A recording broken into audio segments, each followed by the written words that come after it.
So I use a button that's down there where to make the camera flip like. So I edit it while I go. And I know there's a better system for that, but that's what it is right now. So there's the button. There's also where the start record button is, and that's flips to you, flips to me. So okay, so anyway, so tell me about Max Weber. Weber, yeah. yeah. Who was he, and how did you first learn about him? And what impressed you about him?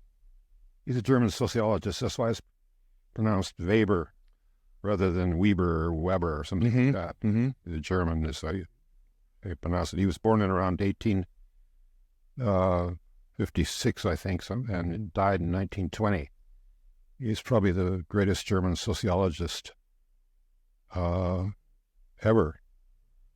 And that's based on what? Like based on what metric is his greatness? Well, he's most famous for a book called The Protestant Ethic and the Rise of Capitalism, which argued that the rise of capitalism occurred because of belief systems in Protestantism, specifically Calvinist Protestantism, and not simply because of economic factors. So he's often considered the sort of bourgeois counterpart to Marx, because Marx argued that Marx was the first and one of the most brilliant theorists of capitalism, and he came out with his works just before Weber's rise in the late 19th century. I think he died quite early in the 20th century, or maybe late 19th century. And Marx's theory was that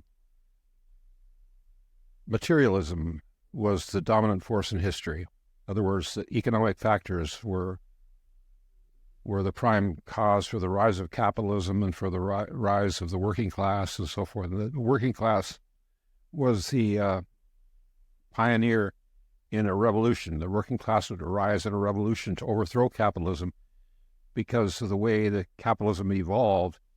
It systematically deprived working class of their the amount of sustenance that they needed to stay alive. I mean, it simply immiserized the working class, and eventually they saw that they had a consciousness. They saw that they had a consciousness of their oppression and became aware of their oppression, and then joined together to overthrow the bourgeoisie. And Weber's contribution to that was to say, well, material factors were certainly a factor, but the ideal factors, that means ideas, even religious factors, were also a factor in the rise of capitalism. So he did that with the Protestant ethic, but then he went beyond that, sort of a worldwide tour of various religious ideas and how they related to economics. He studied religious ideas, Hinduism in India, Buddhism in China, and Japan, and even ancient Israelites, the Hebrews. He studied them too.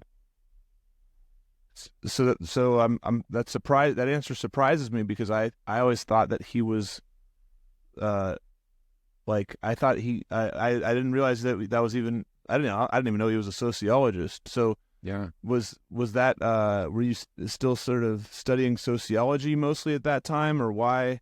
How did he come to influence you as a grad student, or as a or as an undergrad? When did you come into contact with his writings? And well, he was a sociologist, but he was. But sociology was defined more broadly in those days, so that sociology was considered sort of social science.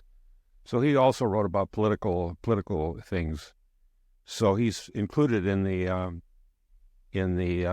political science literature. He also had ideas about methodology, about how you do social science, and about authority and power and things like that that are very relevant to political science. That I think it was that methodology part that was where I kind of imagined your connecting with him, but I guess it could be wrong. What was your impression of him? What do you think that got you enamored of him, or like made him? How did he make an impression on you? Well, he came up with these ideas that the ideal in social science should be objectivity and value freedom. In other words, freedom from your own values and trying to simply mirror the values of the people you were studying instead of trying to adapt these ideas to your own values. So that was very important. And he also came up with the idea of an ideal type. An ideal type is still controversial. It's a methodological idea that you have a picture of a phenomenon like capitalism or socialism, and you just draw an ideal type that's not exactly the way any capitalist system is or any social system is, but it's a general sort of model of what it is. It's a very controversial idea because it's not clear whether it's a normative model or whether it's an empirical model.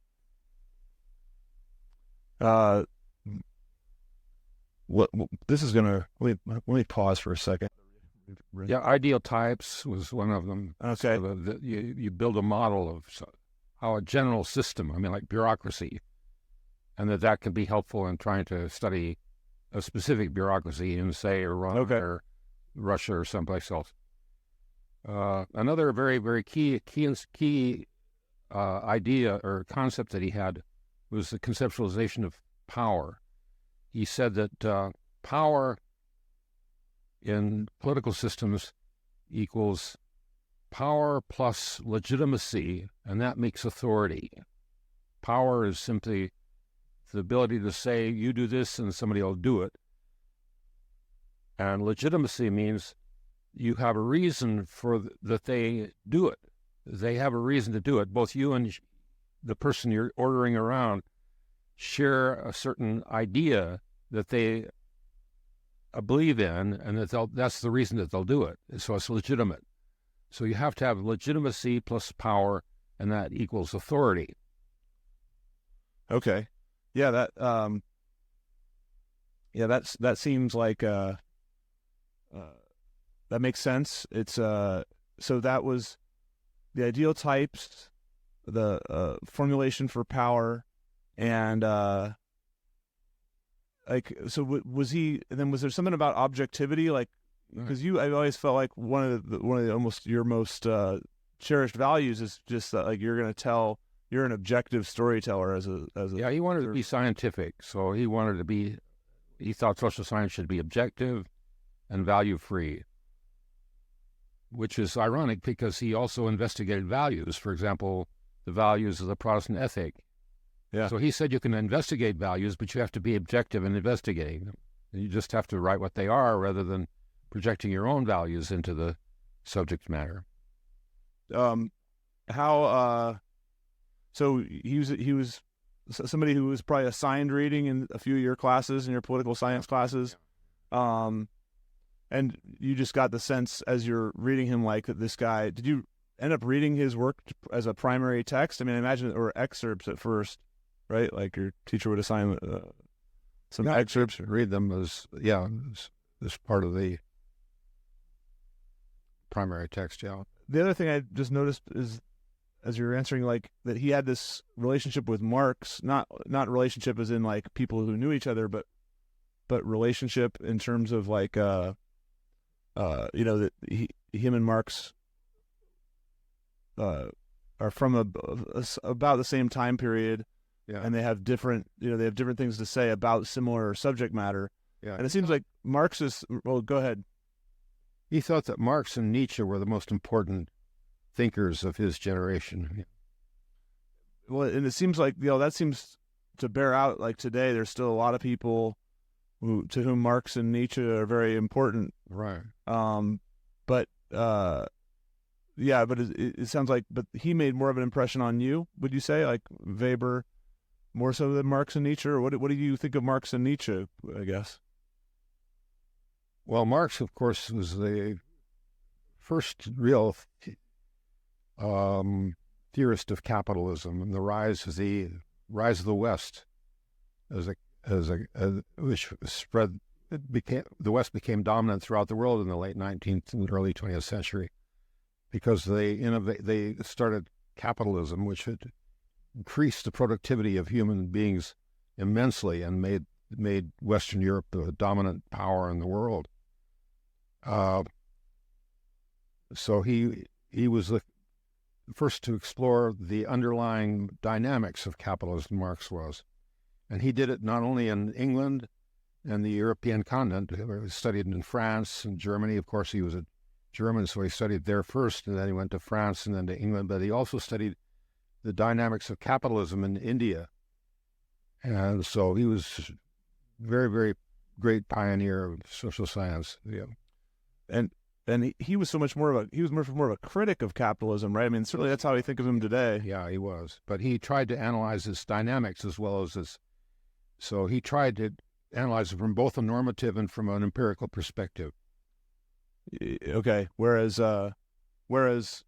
Weber was more from an empirical perspective and less from a normative perspective. Well, he did. He also tried to analyze it both from empirical and normative perspective, but he tried to take the normative dynamics of capitalism more into account than Marx did. Marx thought that the normative dimension was simply manufactured by the bourgeoisie for their own interests, and Weber would attribute probably greater sincerity to the people who were thinking about these ideas rather than just simply using them to advance their own interests.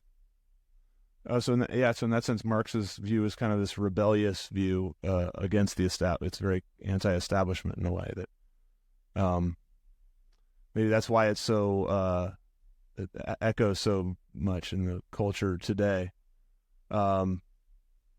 So when do you have the sense of a certain point, like Weber is? Would you call Weber a big influence on you? What was his impact on you personally, Mr. Weber? Oh yeah, very much. Yeah, very, very.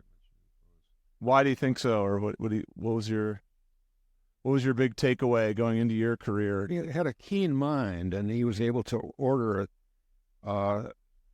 his ideas into sort of very clear concepts, like the concept of bureaucracy, which was one of these ideal types that he built to analyze bureaucracies in different places, or the concept of authority or legitimacy and so forth. He would very clear and got at really the fundamentals of how a society works, I think, modern society. Okay, so I guess I'll maybe we can come back to Weber, but let's move over to, so then because you're studying political science, and then your area becomes China, right? So how did the communists end up taking power in China? How did that happen? Well, it took about half a century.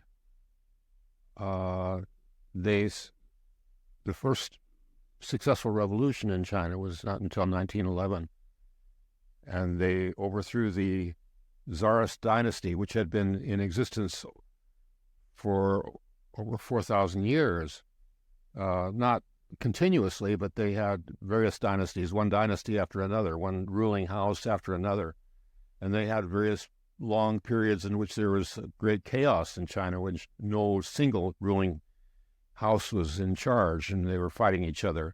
But finally, that whole era of ruling kingdoms, ruling empires, came to an end in 1911 with the revolution called the Xinhai Revolution, started in Wuhan, and overthrew the dynasty. And after a period of almost 50 years of turmoil in China, the Chinese Communist Party managed to defeat their enemies, drive them to Taiwan, and install their revolutionary regime in Beijing in 1949. Yeah, it's interesting. It took almost 50 years. I hadn't realized that the warring kingdoms were so much like, it's not, I guess in Russia I have more of a sense of the communists replacing this one empire, right? But I guess in China it's more like this. Well, they replaced one empire too, but it was not the only empire that had existed. Okay. What I'm trying to say is that there are different dynasties, which is a string of emperors. Mm-hmm. So that the Qing dynasty came into power in the 18th century. Mm-hmm. The Qing, that was the last dynasty, Okay. and that was overthrown in 1911. Got it. There were earlier dynasties. Right. Before the Qing was the Ming, and then and so forth. Okay. So it goes way back 4,000 years Okay. of these feudal system, with this monarchical system. Which is, I suppose, is a capitalist system, like, right? Like, Well, they call it a feudal system. interesting. Because they didn't really have capitalism until the 20th century. I mean, they started in the late 19th century, but they didn't really have a full-fledged capitalist system until the 20th century, early 20th century. So China's never really done much capitalism, like because Marx was writing for Europe, where capitalism was more the norm, but it never really. China didn't have that industrial revolution yet, or they Didn't have an indigenous capitalist system. That's right. Okay. Until the Westerners imposed it, and came in and with imperialism, sort of defeated the imperial rulers. Okay. The Opium War and so forth, and they demonstrated to them that they had to develop capitalism, or they'd be run over, they'd be rolled over by the West.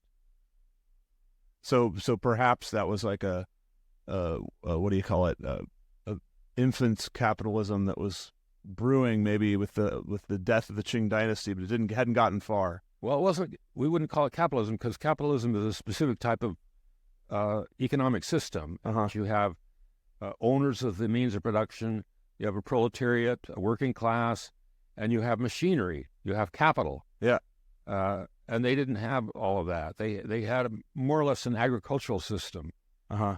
With crafts, of course, and things like that as well. But they didn't really have all this machinery, and they didn't have this whole apparatus of capitalism until the West came and sort of demonstrated superiority through the force of arms, defeating them in the Opium War and other colonial wars. Right. So they decided that they had to adapt. But they didn't get very far. Took them a long time to be able to adapt, but they started immediately in the 20th century, I think.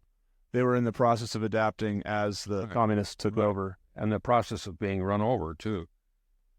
Was Adam Smith? What he was a British guy, right? Right. But did he write before the Industrial Revolution? Or he must not have, because During it. So he was already During the English Industrial Revolution. and so he was kind of He named. was probably a pioneer of the analysis of capitalism. Yeah. I don't know whether he ever used the term capitalism, but he certainly analyzed it. And his idea of that you can have trade among different people, and that both sides can win, Mm-hmm. and that the whole thing can work without an authority supervising it strictly. In other words, you have trade and mutual exchange that can benefit both sides. So they called it the invisible hand. The whole thing can work without people telling you what to do, without necessarily, everybody agrees that that's not the way things actually are. You still have authority. You still have power, and people, something having political power over other people. But the idea was that the economic market can be an autonomous thing. It can run by itself with this invisible hand, that everybody benefits. Got it. Yeah. What? So, okay. So He was in the 18th century. So then, my next question was, did the Chinese? What do you think the Marxist critique of China would be? Like, did the Chinese really do Marxism, or not so? Or did they fail to do all the things that Marx would have? Like, would Marx have liked the Chinese regime, or do you think he would have been? Is that what he envisioned? Well, that's a very good question, and it's very controversial, of course, because the Chinese insist very adamantly that they are socialist and that they are Marxist society, and that they are probably the leading Marxist society today. I mean, since the fall of the Soviet Union is no longer Marxist. Putin doesn't claim to be Marxist. So the Chinese insist that they are probably the leading socialist society today, and that they are very, very Marxist. But outside observers would question that, because there's a great deal of inequality in China. That's one of the factors. Mm-hmm. And the political system is not, they call it a dictatorship of the proletariat or a dictatorship of the working class. But whether the working class actually runs affairs in China is very questionable. It's actually the Communist Party. Oh, sure, yeah. Communist Party that considers itself the vanguard. We're the leaders of the proletariat. So we run things for the proletariat in the name of the proletariat, of the working class, that is. So those are two key questions that you'd want to ask: who actually runs things, mm-hmm. and who actually benefits, and so forth. And the second is, why isn't there greater equality between, since it's a working class society and everybody should be equal, why isn't there greater equality there? Yeah. Yeah. That also reminds me of what you were saying about Weber came up with these ideas of power, and Marx has these ideas about power also. Right. Do you have do you think how do those two ideas of power differ? Like, what do you think the Weberian? Well, Marx joined the Communist Party, and he was a leader in the Communist Party, and so he Right. thought that the Communist Party should play definitely a leadership role, but he also believed that capitalism was inherently unequal and that it would eventually be overcome and overturned by a proletarian revolution, a revolution of the working class that would distribute things more equally and turn the power over from the bourgeoisie, the ownership class, over to the working class. And you could argue that happened in the revolution. It was turned over to the working class, but then the Communist Party took charge of the working class and told the working class what was in their best interest. So, and what do you think Weber would say about that? Like, what's his dynamic of power? Well, he'd say that the working class took over and set up a bureaucracy to run things. Bureaucracy under the Communist Party, and it was basically a dictatorship under the Communist Party. So, in a way, it sounds like I think Marx is kind of a lonely voice, probably most. No, he had a party behind him. Well, that's for sure, yeah. The strongest party at the time is not the Bolsheviks. The strongest party at the time was the German Social Democratic Party, which is a Marxist party in the 19th century. Yeah. So I guess it's hard to get a sense of these characters in the history and what their viewpoints are. But maybe I guess what I'm thinking when I said maybe Marx is a lonely voice is like, well, his outline of a utopia is almost like for amongst other scientific peers like Weber, maybe his idea of a utopia, a scientific peer would be skeptical. Like, well, it doesn't seem like that's what's happening. You know what I mean? In these communist societies, it doesn't seem like the power is going to the people the way you said it would. Well, during Marx's life, the Communist Party had never taken over in any country. Right. So there was an open-ended experiment still. Right. Okay, let me segue over to again further pushing down the road into the history. So I'm not sure if this is.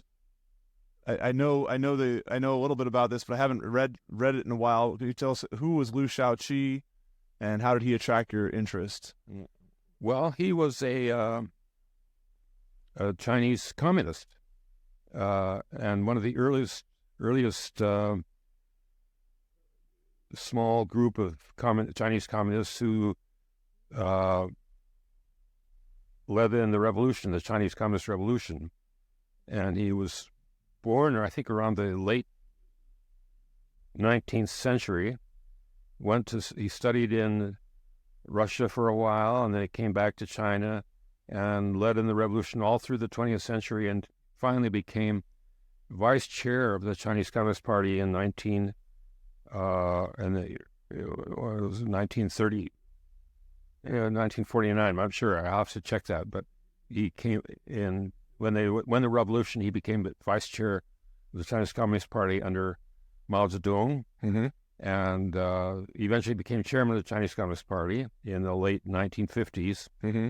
And he believed in a slightly different type of Chinese Communist revolution than Mao. He believed more like Marx as a materialist rather than an idealist, and Mao was more of an idealist. In Mao's idea, the idea of communism should take prevalence, should be dominant in how communism is shaped. But Liu-Shao Qi was more of a materialist, and he believed that the material factors of production and relations of production and so forth should be very important in deciding how the revolution should proceed after they'd taken power, after the Chinese Communist Party took power in 1949. So that led up until this great split that culminated in the Great Proletarian Cultural Revolution from 1966 to 1976 in China. I was gonna ask, how bad was the Cultural Revolution? Because it was a mixed thing. It's not entirely bad. Okay. It was Mao called on the youth of China to overthrow the party. And the party didn't dare defend themselves because he was the head of the party as well. So he was going to purge the party by mobilizing the youth against the party, which is a very bold and reckless experiment, and it caused great chaos in China for about 10 years. So it was very confusing because he was encouraging the youth to attack the party members. He said that they were bourgeoisie within the party, and he wanted to purge them, to kick them out. So he called on the youth to attack the party. So the way I'm tempted to just look at that is just to really dismiss Mao as this,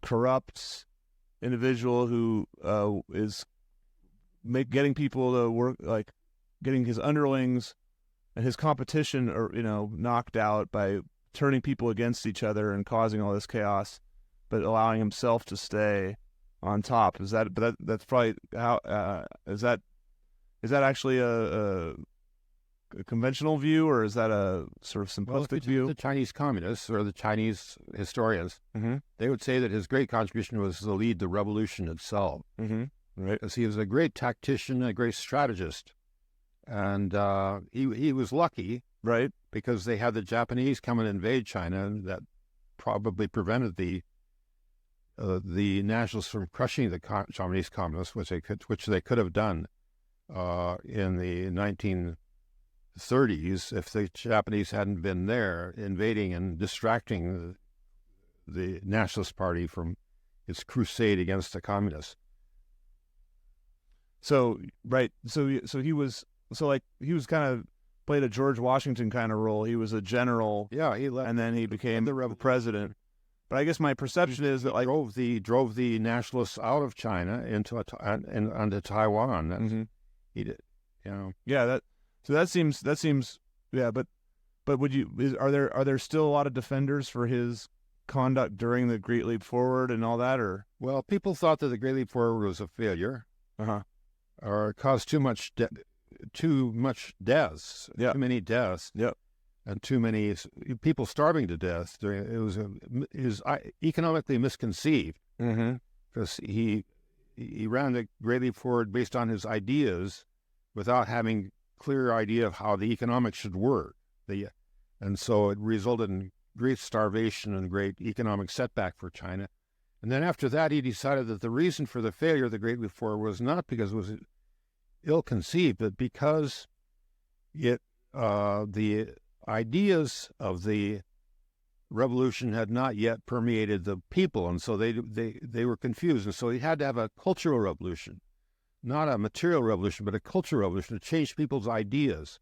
So that was the idea of the Cultural Revolution, is to change people's thinking, and that would be the answer to the further progress. But the Cultural Revolution, by general sort of admission today, even in China, did not succeed in changing people's ideas. It changed them maybe for that 10 years when it was going on, but then after it was over, it didn't really improve the economy. So people were not better off. And so where people didn't really have an incentive to embrace these advanced ideas that he was trying to propagate. And so after Mao died, you had the rise of Deng Xiaoping, and his ideas were to return more to the material aspect of things, like Liu-Shao Qi did. So he and Liu-Shao Qi were very much a pair. I mean, that they had similar ideas about you had to have the economy working, you had to have a high growth rate and things like that. You had to have everything working to be able to realize these great ideas that Mao had put down.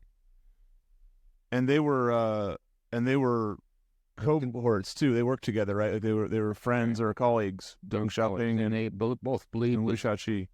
This different approach to the revolution, right? But Deng Xiaoping kind of survived better. He had a better outcome. He stayed alive, right? And Liu-Shao Qi died. Yeah. And died somewhat in disgrace, or not? In disgrace. Yeah. Yeah. And that was was it that tragic outcome that kind of attracted you? It was like somebody should tell this guy's story. He's the leading victim of the Cultural Revolution. Yeah. So in a way, your first two books are about the Cultural Revolution because, right? I mean, of course, the second one's the Continuous Revolution, but the first one is about Liu-Shao Qi. But he's right. That is a book about Liu-Shao Qi is about the Cultural Revolution. Right. Okay. It's called Liu-Shao Qi and the Cultural Revolution. Oh, it is. I forgot that. I forgot that was the case. I thought I was making a new insight, but apparently that was not. It was already in the title. Okay. So this is kind of asking the same question in a different way. But do you think that Mao Zedong was evil? Was he throughout his life, or just during the Cultural Revolution? Do you think his actions were evil, and do you think? Okay, yeah. I have some. I also was curious, like whether you thought that, you said he clearly was a more successful, kind of a heroic figure during the communists taking over China, leading, expelling their enemies to Taiwan. And so it doesn't seem like there's any reason to think of him as evil in that case, but yet maybe he was like, maybe that he's that kind of powerful person that takes center stage or whatever, and that he's just clearing out. So like one possibility is here's this guy who climbs to power and then starts really going after anybody close to him. Another possibility is that he's a good guy, but then power corrupts, and he starts acting in these evil or so-called evil ways as the leader of the country. And a third possibility is that that's just that's not really a good way to view it, that he maybe he was a good intentioned guy who just it didn't work out what he was trying to do. Well, you have these giant figures like Hitler or Mao or Stalin, and they don't try to do evil, but they have definite ideas about how the world should be changed. Mm-hmm. So they want to lead in change, and they're quite ruthless. Quite often, they're quite ruthless in doing anything necessary without unconditionally to achieve this change. I mean, Hitler was determined to start a war to restore Germany's territories and power and so forth, and he was willing to kill a lot of people to do that. Mm-hmm. And Mao was willing to lead the country into quite difficult economic situation because he was determined to create a socialist society. Mm-hmm. And so they were not intentionally evil, but they were very determined to push their ideas through, regardless of human resistance, mm-hmm. and at great cost. Mm-hmm. Yeah. So yeah. So you don't. Yeah. So you see it as like a failure more than a. I mean, I guess it's a tragedy too, the people dying, but that's more like every period in history has all those types of deaths. Yeah, but he certainly caused a lot of them. Yeah. 20-30 million people probably starved to death in the Great Leap Forward. Yeah. That's before the Cultural Revolution. That's the That's that's in the late 1950s, early 1960s. And that's just trying to put make this communism thing work. Like he's just pushing this communist regime in the Great Leap Forward. Like he hadn't started trying to achieve communism in a great leap forward. He was going to achieve communism, leap over the socialism. See, they distinguish between socialism and communism. So, socialism is from each according to his ability, to each according to his contribution, and communism is from each according to his ability, to each according to his needs. A more advanced and more egalitarian type of system. He was going to achieve this in one great leap. That was motivated partly by his ideals and partly by his desire to get ahead of the Soviet Union, with which he was having a lot of ideological disputes at that time about the best way to do this. So he came up with this idea of cultural revolution, transform people's thinking, but it confused people and it set them against each other and so forth, and it created quite a chaotic system that didn't really work economically. Do you think it's wrong-headed to call politicians evil? Like, do you think that do you believe in evil? They can certainly cause a lot of damage. Yeah, they can certainly kill a lot of people, and it can be worked. You can say that they didn't, but I don't think it's. I think it can be kind of confusing to talk about evil because they think that they're doing right, and they have a bunch of followers that they think that they follow them and to do that. So you want to know why they do what they do. To just call them evil. I mean, for example, Mao. I mean, Mao's reasons for launching the Cultural Revolution were by no means pure. It was not simply to realize this ideal; it was also to get rid of his enemies. Yeah, that's where the evil. So that's where my thought of evil comes in. I think. Right. Yeah. Right. Yeah. But so but those are mixed motives. So in a way, it's unscientific to like. Evil is not a very scientific term, or it's not really helpful in a scientific approach. Well, you can say it in a broad sense. Yeah. I mean, yeah, I certainly agree that his general impact was quite destructive. Quite destructive. Okay, I want to. This is a odd. Sorry, you want to say something else, sir? Okay, I was just this next question is about how China is just seems like. My question is, did China always feel exotic to you in a way that Europe doesn't? And yeah, for centuries they were cut off from Europe, and there was very little interchange. You had Marco Polo come, and you had the Yan Dynasty, the Mongols, which were sort of a Chinese, a Sinic race, I think it's Mongols. Come and invade parts of Europe, but there's very little interaction between these two great civilizations, the Chinese civilization over there and the Western European civilization. Right. So little interaction. They're isolated from us. Do you think they're so maybe? And their language is very different. Yes, yeah. It's a difficult language to learn, based on ideographs, figures rather than an alphabet. There's no alphabet. Do you think that'll make them always different from like what we're having this globalism, this moment of globalism? Yeah. But do you think that because they're exotic in that historically and their language is different, do you think it's unlikely that we'll ever be, Well, they're globalizing, and that means that they're integrating into the world economy and world social system and so forth. And a lot of Chinese are eager to do that. Yeah. Despite the fact that Xi Jinping has a lot of misgivings about modern capitalism, and he doesn't want China to be capitalist. He's fighting that. But they have this two contradictory urges. One is to be modern, which means basically being capitalistic. The other is to uphold a socialist system. They're different type of system from the West, and to compete with it and to overcome it. Right. And I guess would you? I would. Do you think that your work, learning Chinese as you did, and having conversations about their political system, does it help? Is that part of like that helps bring the cultures together? Like you help Chinese people understand Americans, or you help Americans understand Chinese people a little bit? Well, not many of my works have been translated into Chinese. I think only one book has been translated into Chinese. Which one? That impact on the Liu-Shao Qi book. Okay.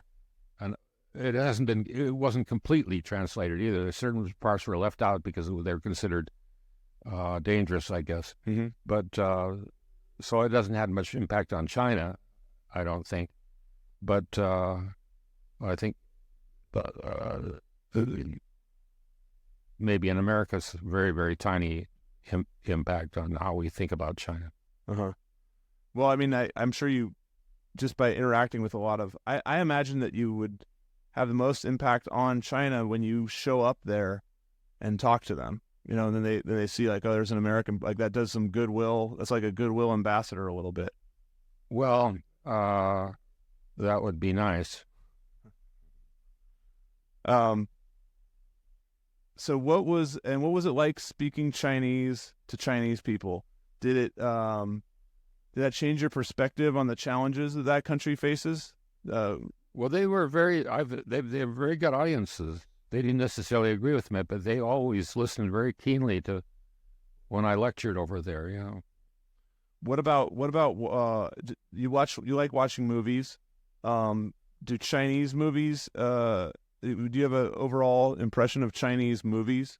And well, they had their great flowering, I think, in the 1900s, 1970s and 80s.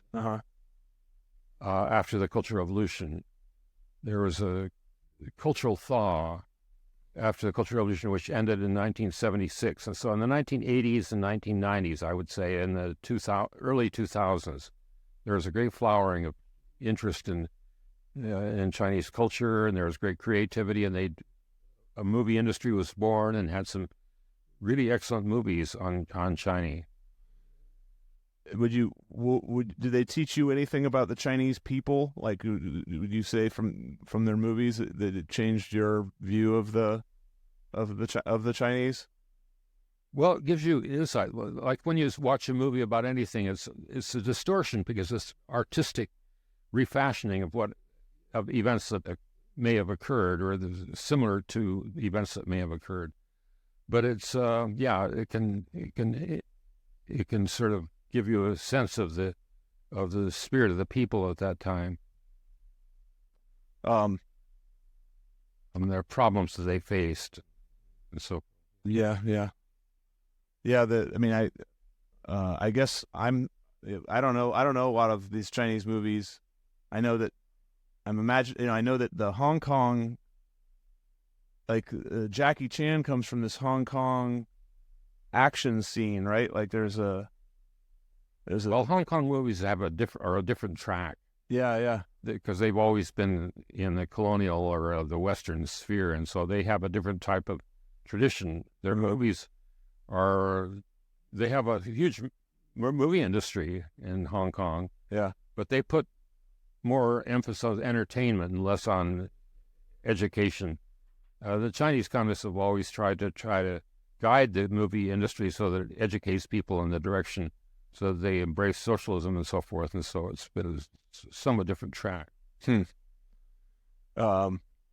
Yeah, it's interesting also, like I guess the conservative wing of the United States government has always sort of represented people who are kind of anti-communist, would you say? And then, I mean, I don't know, is that, and I guess, so a lot of it's weird that having these, you studying China, you have a certain view on communism, but meanwhile here in America, there's like people sort of going back and forth, sort of pushing and pulling on the value of socialism and whether it works and stuff like that, right? Well, in the 1990s, after the Tiananmen incident, Oh yeah. 1989. Yeah, yeah.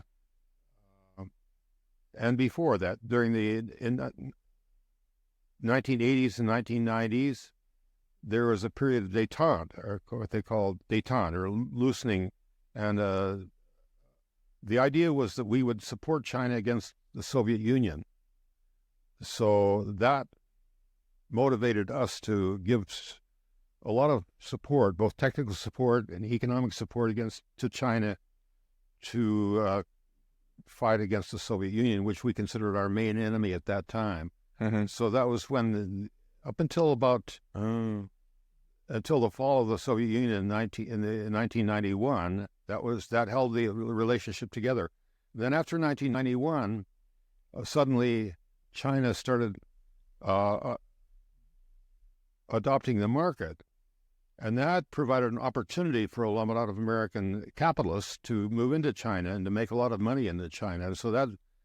And they put pressure on the American politicians, and so they encouraged this combination of American capitalism seeing an opportunity, and politicians wanting to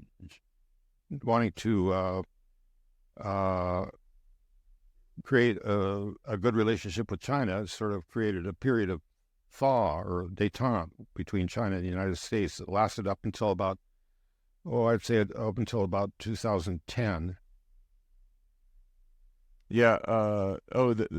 At which point, relations kind of sort of. Yeah. And I guess, yeah. Was there a 20th century dream to democratize China? Oh yeah. Do we still have hopes like that? Definitely, there's that dream, Mm-hmm. and that's the way people sort of rationalize their friendship or their doing business in China. That if they do business in China, it'll lead China to become more capitalistic, and if they become more capitalistic, eventually they become more democratic as well. So that was the sort of animating idea behind this opening to China, this thaw with China. What is the status of women's rights in China, feminism in China? Well, on the one hand, you can say that in terms of employment, you have an even higher percentage of women in China that are employed full-time than they are in the United States. So in terms of equal rights, they have the equal right of employment. They're not paid as much. I think still they're not paid as much as men, but they do get employed, and they have a full labor market for women and so forth. But in terms of political rise, and a lot of women have achieved a great deal economically. They become rich. Not a lot of women, but some women have become outstandingly successful in becoming rich in the private market sector. Mm-hmm. But in politics, they don't have any high seats in the leadership. So why do you think that is? I don't know.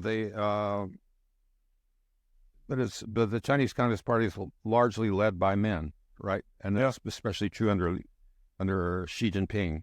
Yeah, I mean, it's not like in America, I guess Christianity is sort of like a cultural influence, but that's not so much in China, right? Oh no, Christianity is definitely not supported by the Communist Party. Right. It's a rival idea system. So religion is still pretty much on mute over there. They don't no religions are really developed. I mean, they had the Falun Gong thing for they think religion is the opium of the masses. Okay. As Marx put it. So that's in that one superstition. Yeah. Huh. That's one we're materialists. That's one area where Marx would approve of the way they've developed as a society. Yeah, he probably wouldn't have approved with their personality cult. Putting one leader on a pedestal as a sort of a person who can do no wrong, which in almost a religious way, so that you. So he probably would have some difficulty with that, but he would certainly agree with that religion has no valid place in how a society should be run. It's purely fantasy.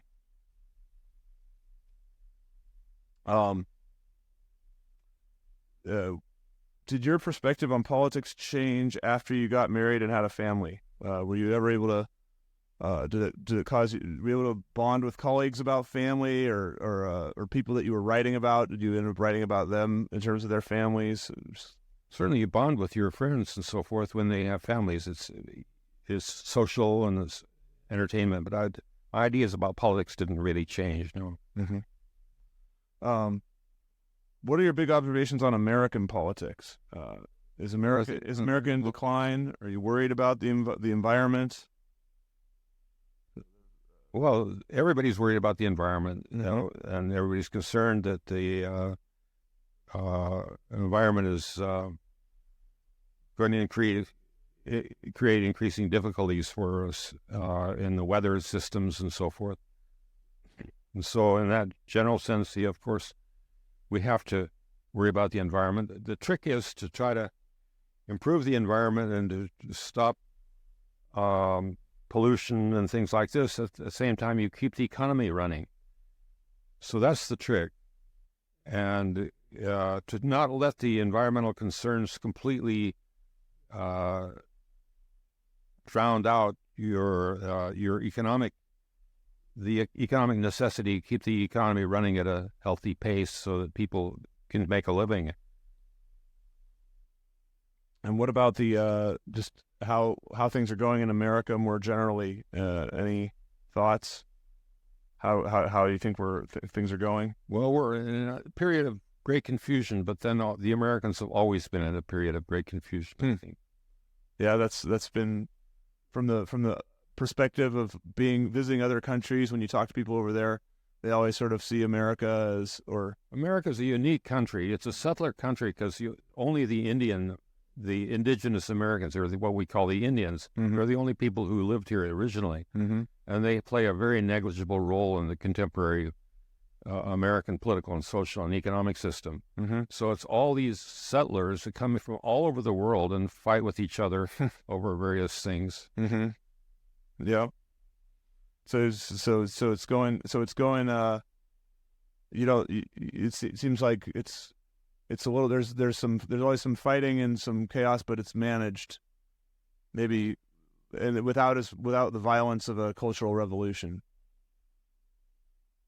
Well, we have violent episodes. I mean, we certainly didn't treat the Indians very well. Yeah. And we made war on the Mexicans and the Spaniards in the Spanish-American War and so forth. So we had a civil war. Yeah. Well, the Civil War, we made war on each other. Right. So we have our violence as well. Huh. Mm-hmm.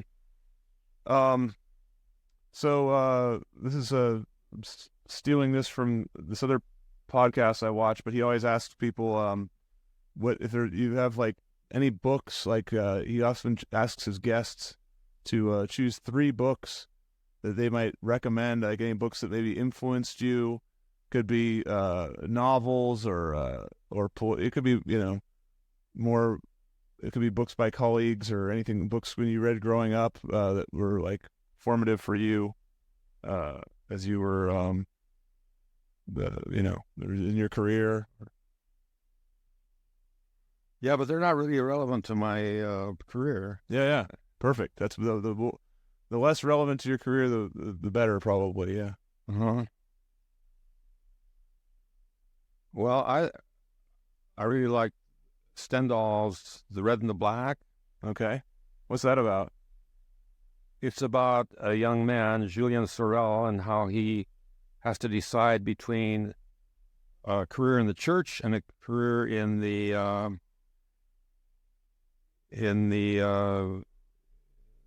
a social career. And I also very much liked Kafka's Short Stories. That had a huge impact on me, just in terms of imaginative literature. Not just the Metamorphosis, but all the other ones too. Right. And the third one, I guess, I don't know. Can't think of a third one offhand. Yeah, well, three's a random number. There's no reason it should be three. Um, what did you think about COVID? Well, it was a deadly pandemic. It was the huge, biggest pandemic we've had since the early 20th century. The flu pandemic at that time killed millions of people, and then this is the second biggest pandemic that we've had. It killed millions of people, so very devastating. And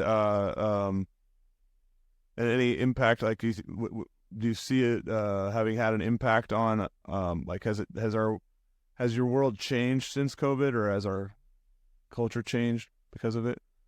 Well, everybody's become more conscious of the dangers of catching something, the communicability of disease, and in many countries, people still wear masks because of that danger, the risk of the spread of disease.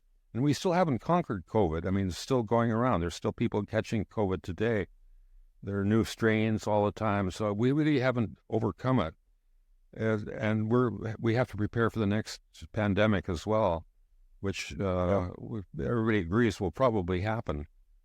So it's been a huge fillip or encouragement to the pharmaceutical industry and biological research. So at least it's done that. It's really helped incentivize the people to strengthen the biological research forward. The last thing, I have this podcast, I call it Screenaholics. So, have you given any thought to the issue of screen addiction? What do you think about screen addiction? Well, it's a bad thing. Have you noticed it? Yeah, we read everything on the screen. Print media is going out of fashion. People send things on the screen and they don't bother to print it out. You're supposed to print it out yourself and so forth. And so you spend all your time in front of the screen. It's probably not too good for your eyes either. The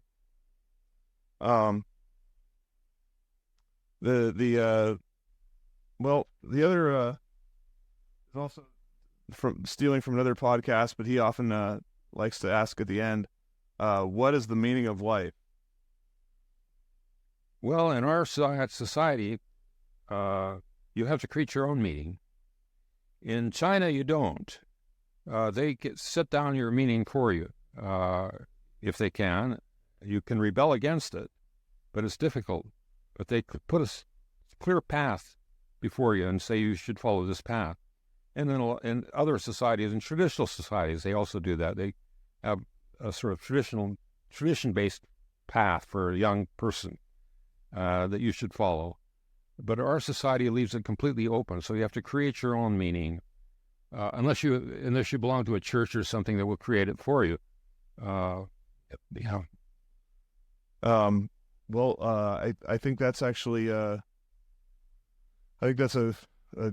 that's pretty interesting, cool that how that circles back. That's interesting. At China, you were talking about how they'll choose your career for you, right? Like they'll do a civil service exam and they'll say this is your job. I didn't take a civil service. No. I mean, like in China, they would. That's what happens. For Chinese people, they'll because you said in China they decide your meaning for you.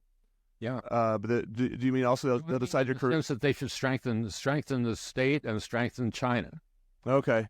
So it's nationalism and socialism. Okay. That creates the meaning, and that you should live within that context: nationalism and socialism. Nationalism strengthening China, and socialism building the socialist system. I mean, I guess that really answers a lot of the questions that I have about education. Like in America, we have a lot of we have the separation of church and state, and they don't have it. They don't have that in China, but they just don't have church. So it's just state without question. They have the Chinese Communist Party, yeah. And so that's part of education is right. Teaching people to be loyal to the party. But here we don't have that. Right. We have what they call a pluralist system. Mm-hmm. different authority structures that compete for your allegiance. And the idea, I guess, and that's a very capitalist idea that you have these the competition leads to improvement. Yeah. What do you think about that? I mean, I guess capitalism has its track record as an economic system, but I guess it can be a system of ideas also. Definitely. Right. Yeah. John Stuart Mill wrote about that, about the ideas Huh. and ideas, market of ideas, and his idea was that the best idea was emerged from this competition of ideas in the free market of ideas. But I'm not sure that's always true, because the guy with the loudest voice may not necessarily have the best ideas. Mm-hmm. But that was John Stuart Mill's idea. Mm-hmm. Well, maybe that's a one last thing I could ask is what do you think Weber's relevance is today, or what do you think that he would say if he were here today? What do you think his impressions would be on our social situation, or on the way sociology is going, how it's being studied, these kind of things? Well, generally speaking, he had a rather pessimistic view of capitalism. He thought it was an iron cage, because he thought bureaucracies were the dominant sort of organizational form, and bureaucracies are a very hierarchical organization. So he saw bureaucracies dominating in the government and in private sector, in corporations and so forth. I don't know what he'd say today, because you still have that. You still have bureaucracies playing a very important role in the government, huge bureaucracy in the United States and Washington, D.C., but also you have huge corporations like Google and General Motors and all these huge corporations. So he generally was liberal, and so he didn't really like that, and he would probably be concerned about that. Yeah, that's even. I mean, it's interesting to think of. I have a hard time not thinking about all politics as this political spectrum from left to right, and everything is on a spectrum from left to right. Right. And then when we're talking about China and the U.S., I think of, well, China's in the left, and communism's the left and capitalism's the right, or something like that. Yeah. But I mean, I know it's not that simple, right? Like, that's just, certain issues or somebody falls left in one place and right in another. So it's a fascinating conversation, especially hearing about Marx and Weber and their contributions to it. Well, some people thought of it more of as a circle. Okay.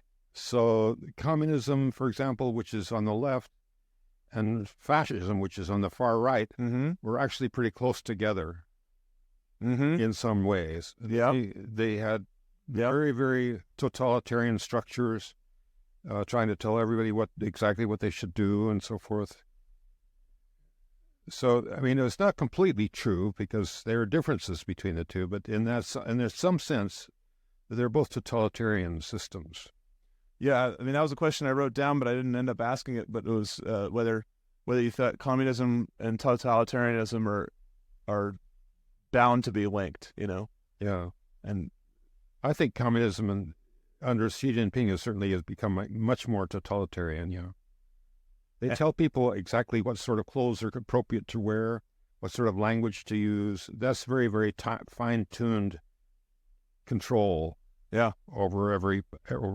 That's what they are aiming for, and they have a huge, pervasive surveillance system, electronic surveillance system, make sure that they do that. Now, they can't completely control everything. I mean, but they would like to think that would be what they'd like to have.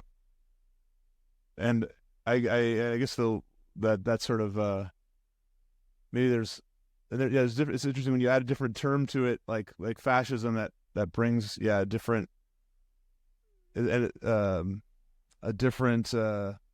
picture to whether it's a spectrum that's a line or a circle, you know. Mm-hmm. Yeah, that's so definitely interesting stuff. Well, Dad, thanks a lot for sitting down with me. It's a great pleasure to hear you talk about this stuff, and I wish I weren't. I wish I know there's a lot more we could talk about, but I'm pretty sure Mom wants us to go upstairs for dinner here soon. So, but I think you've done a lot of great work. Like I said, sort of helping Americans and Chinese people understand each other, and a lot of important reflections on politics. And so, thanks for all the work you did in your field. My pleasure. Yeah.